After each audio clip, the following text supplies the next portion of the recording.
అయ్యా మేమందరం బాగుండాలనుకున్నారు, ఇప్పుడు మీ ఉద్యోగం పోయింది, మీరు బాధపడుతూ ఉంటే మేము చూడలేకపోతున్నాం అయ్యా. కష్టపడ్డానికి భయపడితే ఉన్నదాంతోనే సర్దుకోవాలి. కోరుకున్న జీవితం జీవించలేం. ఒకే రాతి నుంచి వచ్చిన ఈ రాళ్లే దెబ్బకు తట్టుకోలేవని మెట్లగా అమర్చారు. దెబ్బని తట్టుకునేది దేవుని శిలగా మారింది. బతకడం వేరు, జీవించడం వేరు. మీరంతా బతుకుతున్నారే గాని జీవించడం లేదు. మీరంతా జీవించాలి. అందుకు కార్మికులుగా ఉన్న మీరంతా యజమానులుగా మారాలి. మేమంతా యజమానులు ఎలా కాగలమయ్యా? మేము పేదవాళ్ళం కదయ్యా. పేదవాడిగా జన్మించటం తప్పు కాదు, పేదవాడిగా చావడమే మీ తప్పు. ఈరోజు యజమానులుగా ఉన్నవాళ్లు ఒకప్పుడు కార్మికులుగా శ్రమించిన వాళ్లే. నడవడానికి దారి లేదని ఒకే చోట ఆగిపోకుండా నడిచి నడిచి మనమే దారి ఏర్పరచుకోవాలి.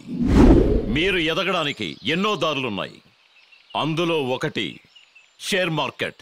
ఒక రోజుకి మీ ఇంటి ఖర్చులు పోను, నీ ఖర్చు కోసం ఎంత పెట్టుకుంటావు? పొద్దున సాయంత్రం టీ తాగుతానండి, అప్పుడప్పుడు కిళ్ళీలు వేస్తానండి. ఓ 20 రూపాయలు ఖర్చు అవుద్ది. ఓహో, కిళ్ళి మానేసి అందులో 10 రూపాయలు నాకు. సరేనండి. అరే అన్నా ఆగు. ఒక రోజుకి నువ్వు ఎంత ఖర్చు చేస్తావు? క్వార్టరు వాటరు కోడిగుడ్డు కలిపి 150 అవుతుంది. అలాగా, అందులో ఒక 10 రూపాయలు నాకు ఇవ్వు. ఇచ్చేస్తే ఈ విధంగా మీ అందరికీ ఏదో ఒక రకంగా అనవసరమైన ఖర్చులుంటాయి. ఆ ఖర్చులన్నింటినీ కొద్ది కొద్దిగా తగ్గించుకొని దానిలోంచి 10 రూపాయలు తీసి నా చేతికివ్వండి. ఆ 10 రూపాయలు మిమ్మల్ని అందరినీ యజమానులుగా చేస్తుంది. యజమాని అంటే లక్షల్లో పెట్టుబడి పెట్టాలి, 10 రూపాయల్లో జరుగుతుందా? జరగని వాటిని జరిపించేవారే ఈయన. చెప్పినట్టు విను. ఏ పక్షి కూడా చెట్టు కొమ్మని నమ్మి కూర్చోవడం లేదు. కొమ్మ విరిగినా తనకు రెక్కలున్నాయన్న నమ్మకంతో జీవిస్తోంది. పక్షులకున్న నమ్మకం మనకెందుకు ఉండకూడదు? మూర్తి అన్నయ్య, ఇది బైకమ్మగా వచ్చిన డబ్బు, ఇది నా వంతు. ఓకే అన్నయ్య. మీ వంతు ఇవ్వండమ్మా. పేరేంటమ్మా?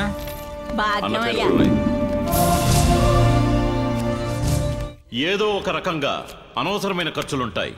ఆ ఖర్చులన్నింటినీ కొద్ది కొద్దిగా తగ్గించుకొని దానిలోంచి 10 రూపాయలు తీసి నా చేతికివ్వండి.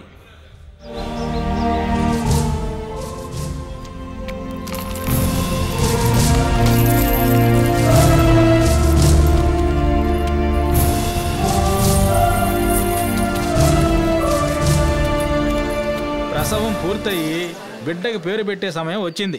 మీరందరూ కలిసి చెప్పండి, ఈ బిడ్డకి ఏ పేరు పెడదాం? ఈ బ్యాంక్ మన కోసం, మన ఊరి కోసం ప్రారంభించిన బ్యాంక్. ఈ ఊరి పేరునే పెట్టేద్దాం. ఇది ఊరుగా మారింది మీరిక్కడికి వచ్చిన తర్వాతే. మీ పేరే పెట్టాలి. అది కాదు, నేను చెప్పేది ఏంటంటే అన్ని విషయాల్లోనూ మీరు చెప్పినట్టుగానే మేము విన్నాం. ఈ ఒక్క విషయంలో మాత్రం మేం చెప్పింది మీరు విని తీరాల్సిందే. ఈ బ్యాంక్ పేరు మహేంద్ర బ్యాంక్. అవును.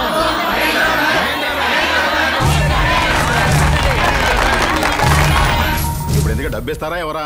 నేనేమన్నా డబ్బు ఇవ్వనన్నా? డబ్బు తీసుకోవడానికి కొన్ని రూల్స్ ఉంటాయి. ఇలాంటి ఒక చలానా తీసుకోండి. మీ పేరు, అకౌంట్ నెంబర్, తేదీ, ఎంత డబ్బు కావాలో ఇందులో ఫిలప్ చేసి ఇవ్వండి. ఒక టోకెన్ ఇస్తాను, మీరు అక్కడికి వెళ్ళి డబ్బు తీసుకోండి. నేను అప్పుడే చెప్పాను కదా, ఇటువంటివన్నీ మనకు సరిపడవని. సార్, ఏంటి సమస్య? అవసరానికి డబ్బులు తీసుకోవాలని వస్తే 1,00,000 ప్రశ్నలు వేస్తున్నాడు. మాకేమన్నా రాయటం చదవటం వచ్చా? అందుకే మార్వాడి కొట్టుకెళ్తాం, ఏలు ముద్రేస్తాం, డబ్బు తీసుకుంటాం, వెళ్ళిపోతాం. వీళ్ళు అడిగిన దానికి ఏం సమాధానం చెప్పాలి? ఆ ఫామ్ ఎలా పూర్తి చేయాలనేగా. ఏం కంగారు పడకండి. మీ అసలు సమస్య మీకు చదవడం రాయడం తెలియకపోవడం. నేనే మీ దగ్గరకు వచ్చి చదువు నేర్పిస్తా. ఇప్పుడు వాళ్ళు అడిగింది ఇచ్చేసే. చాలా సంతోషం అండి. ఇవ్వండి ఇవ్వండి. ఇలా చూడు, ఏ విషయమైనా సరే ప్రజలకు అర్థమయ్యేలా చెప్తేనే వాళ్ళు అర్థం చేసుకోగలరు. అందరూ శ్రద్ధగా వినండి. దీనికి పేరే చలాన్. దీన్ని ఎలా పూర్తి చేయాలో నేను మీకు నేర్పిస్తాను. ఇదేంటి? అదే ఈ అమ్మాయి టీచర్ ఎప్పుడైందో నాకు తెలియదే. ఇక్కడ తేదీ రాయాలి, ఆ తర్వాత ఇక్కడ మీ అకౌంట్ నంబర్ రాయాలి, కింద మీ పేరు రాయాలి. ఆ ఉదాహరణకి మహేంద్ర అని పెట్టుకోండి. మహేంద్ర. ఆ అమ్మాయిల మనసులో ఎవరుంటారో వారి పేరే ఉదాహరణకు కూడా ఇస్తారు.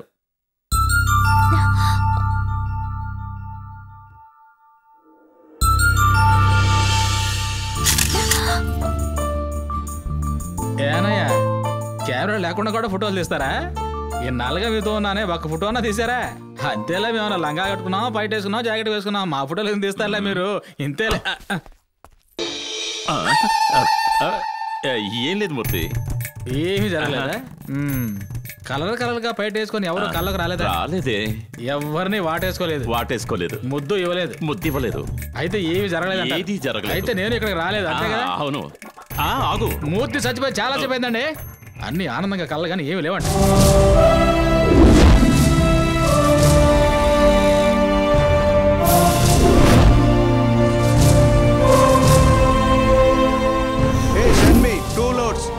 చంద్రబాబు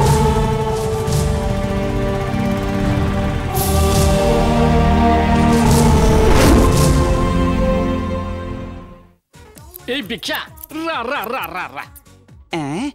ఏంటి అడుక్కునే వాడిని పిలిచినట్టు పిలుస్తున్నావు? నా పేరు ఇప్పుడు భిక్షాధిపతి కాదు, లక్షాధిపతి. అంత నీ టైం రా గారు పిలుస్తున్నారా? అయ్యగారా? నాకు తెలిసిన ఒకే ఒక అయ్యగారు మహేంద్ర అయ్యగారే. మరి నువ్వెవరి గురించి చెప్తున్నావు? గో మీద కొట్టానంటే గుంటూరులో పడతావు. 2 రూపాయల కోసం అయ్యగారి ఇంటి ముందు చేతులు కట్టి నిలబడ్డం మర్చిపోయావెట్రా? నీ క్రాపింగ్ తెలియదురా, గుండు కొట్టడమే తెలుసు. అది అప్పుడు. ఇప్పుడు అపాయింట్మెంట్ తీసుకోవాలి. ఈ రోజు ఫుల్. నువ్వు వచ్చి పాత కస్టమర్ అని చెప్తున్నావు. ఏంటి బెదిరిస్తున్నావు? కావాలంటే టోకెన్ తీసుకెళ్ళు, మీ అయ్యగారిని రేపు రమ్మని చెప్పు. రే ఆ రోజు నీ ఏళ్ళు కాదురా, చెయ్యి తెక్కొట్టేవలసింది. అయ్యగారు ఎక్కడ్రా వాడు? అసలే అది కోతి, దానికి పిచ్చెక్కింది, పైగా కళ్ళు తాగింది. ఇక ఎలా ఉంటుందో మీరే ఆలోచించండి. అయ్యగారి గడ్డం పెరిగిందని గుమ్మం ముందే పడిగాపులు కాచే ఎదవకి ఇప్పుడు అదృష్టం వచ్చింది. గుండ్రంగా తిరిగి కుర్చీలో కూర్చోబెట్టి గొరికెత్తనాడు. ఆడి చేత గొరికించుకోవడానికి అపాయింట్మెంట్ కావాలంట. అది కూడా బాధ అనిపించలేదు. మిమ్మల్ని చూసి పాత కస్టమర్ అని చెప్పేశాడు. ఆడిని నా కాలు కింద తొక్కెత్తనికన్నా ఆత్రం తీరదయ్యా. ఇదంతా మహేంద్ర గాడి పని. కోతి తాను చెడింది మాత్రమే కాకుండా ఈ వనాన్ని మొత్తం చెడిపేసింది. ఇక మన పనులన్నీ మనమే చేసుకోవాలేమో. అవునయ్యా. తల దించుకున్న వాళ్లే ఇప్పుడు కాలు దగ్గరేస్తున్నారు.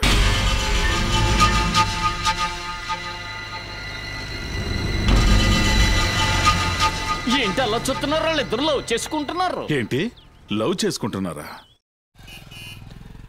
నేనే స్వయంగా రావాలనుకున్నాను, కుదరలేదు. ఉత్తమ టీచర్ అవార్డు పొందినందుకు వందనాలు. నేను పిల్లలకి చదువు చెప్పి పరీక్షల్లో పాస్ చేయించగలను అంతే. కానీ మీరు చదువుకొని ఈ జనాన్ని జీవితంలో పాస్ చేయించారు. నా దృష్టిలో మీరే బెస్ట్ టీచర్. ఈ ఊరికి మీరు రాకముందు ఈ ఊరిని చూశాను, మీరు వచ్చిన తర్వాత ఈ ఊరిని చూస్తున్నాను.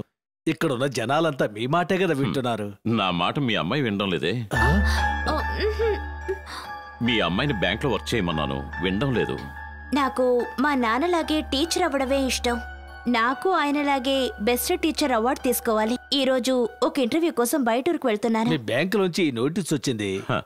ఇదా లోన్ కట్టని వాళ్ళకి జ్ఞాపకం చేయడానికి అఫీషియల్ లెటర్ పంపించారు. ఇంగ్లీష్లో అఫీషియల్ లెటర్ అని చెప్పినా కూడా నాకు సంబంధించినంత వరకు అది అప్పు నోటీసే. మా ఊర్లో ఉన్న ల్యాండ్ ఇంకా లిటిగేషన్లోనే ఉంది. ఆ సమస్య తీరిపోతుంది. తప్పకుండా మీ అప్పు తీరుస్తాను. అప్పుగా ఇచ్చింది వెళ్ళి కలెక్ట్ చేసుకోవాలంటారు. మీరు వెతుక్కునొచ్చి చెప్తున్నారు. మీరెందుకు సార్ మోసం చేస్తారు? ఎప్పుడైనా ఇవ్వండి, పర్వాలేదు. సంతోషం. మంచిది. జయంతి, నువ్వు మీ నాన్నలాగే మంచి టీచర్గా పేరు తెచ్చుకోవాలి. All the best. నాన్న, తాళాలు లోపలే మర్చిపోయాను. అక్కడెందుకు పెట్టావమ్మా? సరే వెళ్ళి తీసుకురాపో, నేను బయట ఉంటాను. ఓకే నాన్న. ఓకే. అది తాళాలు కనిపించడం లేదు. తాళం చేవి కనిపించలేదా?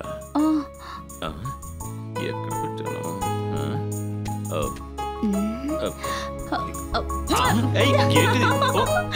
ఎవరన్నా ఇది ఫైల్ ఇచ్చింది?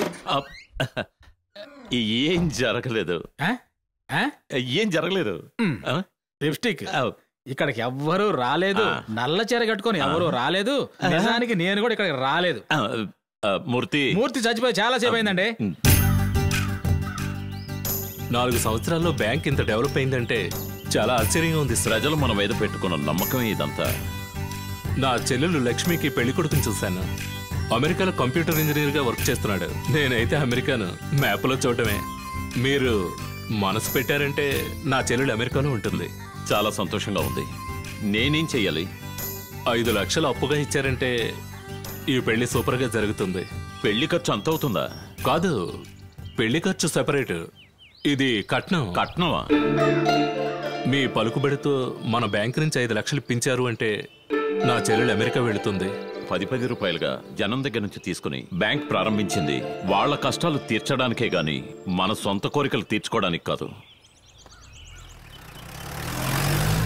5 లక్షలు అడుగుతున్నారే, అది మన పిల్లని ఇన్ని సంవత్సరాలు పెంచిన దానికి శిక్ష, లేక తను జీవించడానికి మనమిచ్చే లంచమా? ఏదైనా సరే మన అందుబాటులో ఉండాలే గాని మన చేయి దాటిపోకూడదు. కాస్త ఆపండి, నేను దిగిపోతాను. నాతో వచ్చిన వాళ్ళని మధ్యలో వదిలి వెళ్ళడం నాకు అలవాట్లేదు.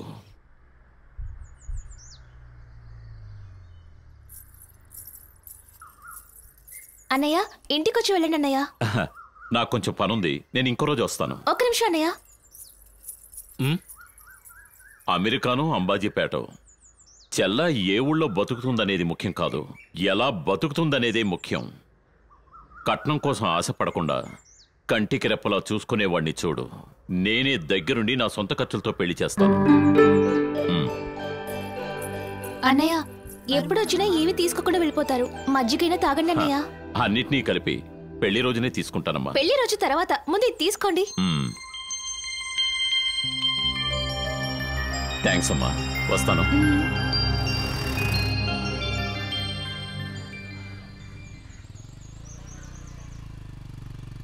భగవంతుడా. అయ్యా, మాస్టారు రాధాకృష్ణ గారు అంటే మీరేనా?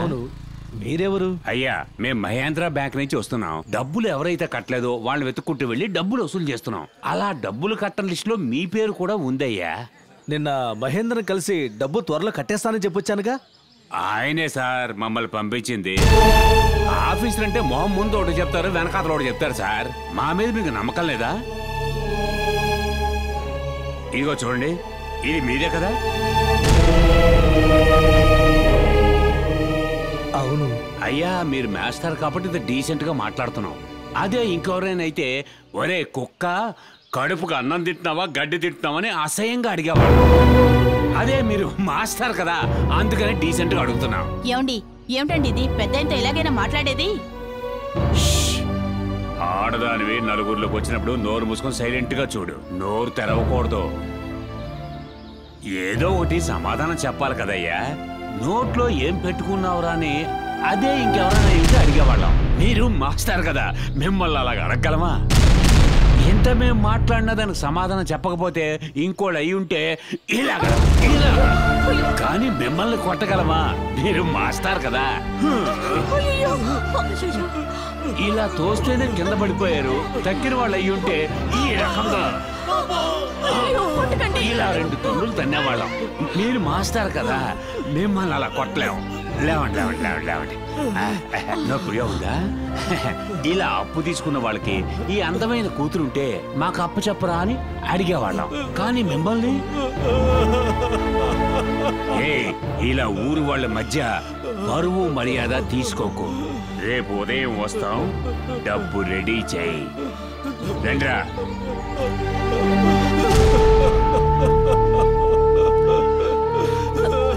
ఏడవకండి, ఏడవకండి మాస్టారు, ఏడవకండి.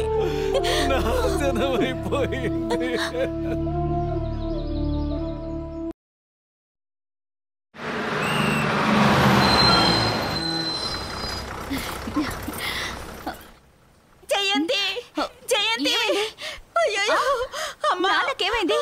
మీ నాన్న మనల్ని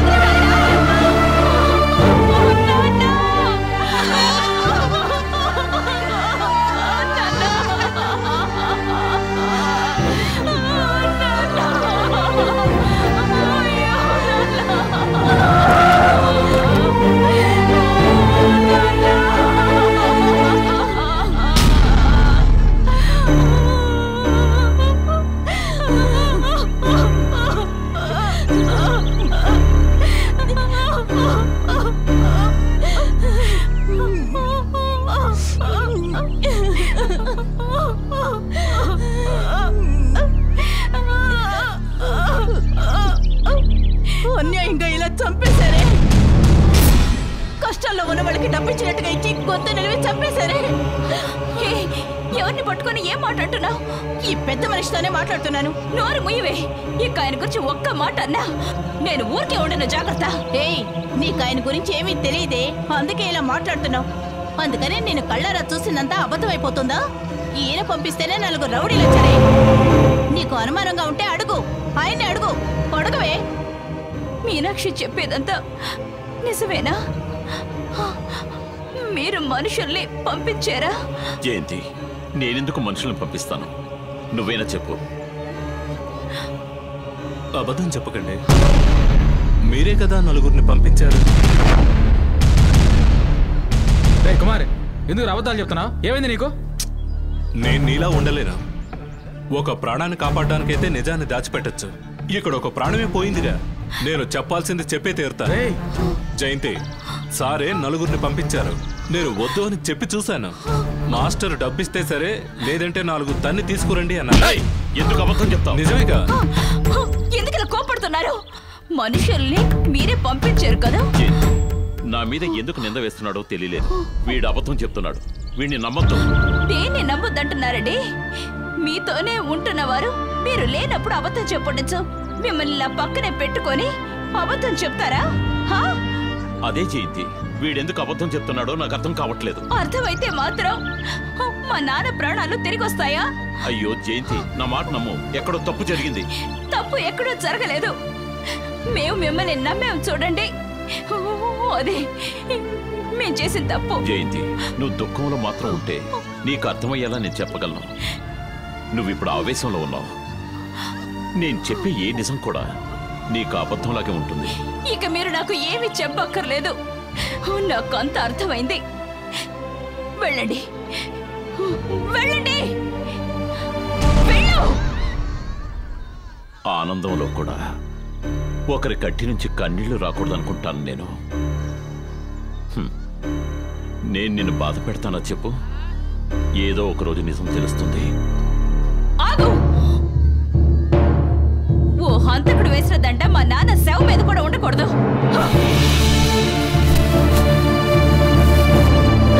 ఏంటి చాలా వారుగా చేస్తున్నావు?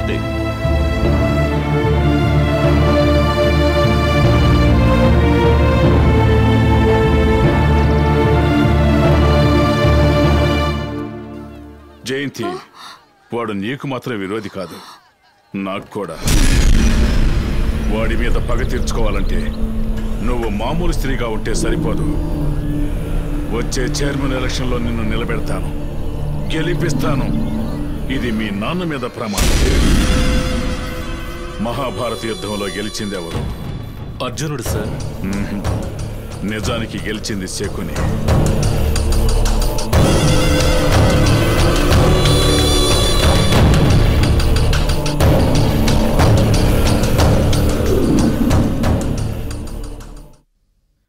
ఎలక్షన్లో నిలబెట్టింది మాత్రం మార్తాండే, కానీ గెలిపించింది మహేంద్ర గారే. జనాలు ఓటేసింది ఈయన చెప్పినందువల్లే.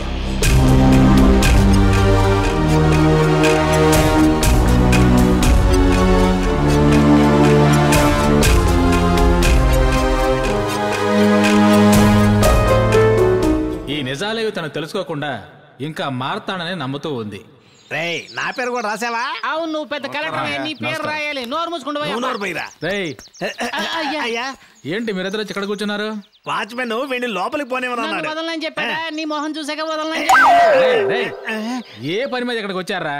అయ్యగారిని ప్రత్యక్షంగా కలిసి మా మనసులో అగ్నిపర్వతంలో బద్దలవుతున్న విషయాన్ని ఆయన మొహం మీద చెప్పే తీరాలి. అలాంటిది ఏం జరిగిందయ్యా? ఏమయ్యా, ఊరు జనాలందరికీ మంచి చేసి నోరు లేని మాలాంటి వాళ్ళకి ఎంత ద్రోహం చేశాడో ఆ పెద్ద మనిషి నీకు తెలుసా? చెవిరింగ్ లో ముక్కుదుద్దులో మా నాన్న దొంగతనం చేసి వచ్చినప్పుడు జనాలు తరుగుకుంటూ వచ్చినప్పుడు చీకట్లో ఏ చెట్టు చాటునో దాక్కునేవాడు మా బాబు. ఇప్పుడు అలా ఉందా? ఊరంతా లైట్లు వెలిగించేసి మేము దాక్కోవడానికి చోటు లేకుండా చేశాడు. మేమే ఊరికేం బాధపడలేదు. బాధపడుతున్నా ఓరి ఎదవల్లారా, ఊరికి రోడ్డు కరెంటు వేస్తే తప్పంటారా? మేకో కూడా దొంగతనం చేసి అడ్డదారిలో ఎవరికి దొరకకుండా పారిపోయాడు. కానీ ఇప్పుడు అలా ఉందా? ఊరంతా తారు రోడ్లు వేసేసి మా బాబు ఎక్కడ నడవడానికి లేకుండా చేసేసారు. అసలే మా బాబుకి ఆనకాళ్ళు. పరిగెడుతున్నప్పుడు ఊరోళ్ళందరూ వచ్చి పట్టేసుకోరా ఏంటి చెప్పండి? ఆగరా, ఏదో దొంగతనం చేసామంటే పంచాయతీతో సరిపోయేది. కానీ ఇదేదో కొత్తగా పోలీస్ స్టేషన్ ఓపెన్ చేస్తానంట. వాళ్ళు పోలీస్ స్టేషన్ తీసుకెళ్లి 10 రోజులు కూర్చోబెట్టి ఎర్రగా తీస్తున్నారు. పట్టుకోలేకపోతున్నా. ప్రజలు ఈయనకేం చేశారయ్యా? మేమేం ద్రోహం చేశాం? అవునబ్బా. మీరిద్దరేనయ్యా ఈ ఊరు జరుగుతున్న మంచి పనులన్నీ బాగా గుర్తుపెట్టుకొని ఫింగర్ టిప్స్ మీద ఉంచుకున్నారు. అవును, ఆ చేతిలో పేపర్ ఏమిటి? మా వాడు లోన్ తీసుకోవాలని ఆశపడుతున్నాడు. ఇదిగో అయ్యా. లోన్? లోన్ చేస్తే తిరిగి కట్టాలి, దానికి చాలా కష్టపడి పని చేయాల్సి ఉంటుంది. ప్రయత్నం చేస్తున్నాడుగా. అలాగా? అయితే ఓ చిన్న పరీక్ష అయ్యా. ఏంటి? ఈ రోజు సాయంత్రం 6 గంటల నుంచి రేపు సాయంత్రం 6 గంటల లోపు మీరు దొంగతనం చేయకుండా ఉన్నారనుకోండి, నేను మహేంద్ర గారితో చెప్పి లోన్ ఇప్పిస్తా. అయితే 7 గంటల తర్వాత దొంగతనం చేసి చీనయ్యబ్బా, నువ్వు అసలు మారవా? అయ్యా ఇల్లొస్తామయ్యా, ఓ దండం పడేయ్. కదరా ఆయన పడేయ్. వస్తావయ్యా. పదబ్బా. మహేంద్ర గారు ఈ ఊరికి వచ్చిన తర్వాత దొంగనాయాళ్ళు కూడా మంచి నాయుడుగా మారాలనుకుంటున్నారు.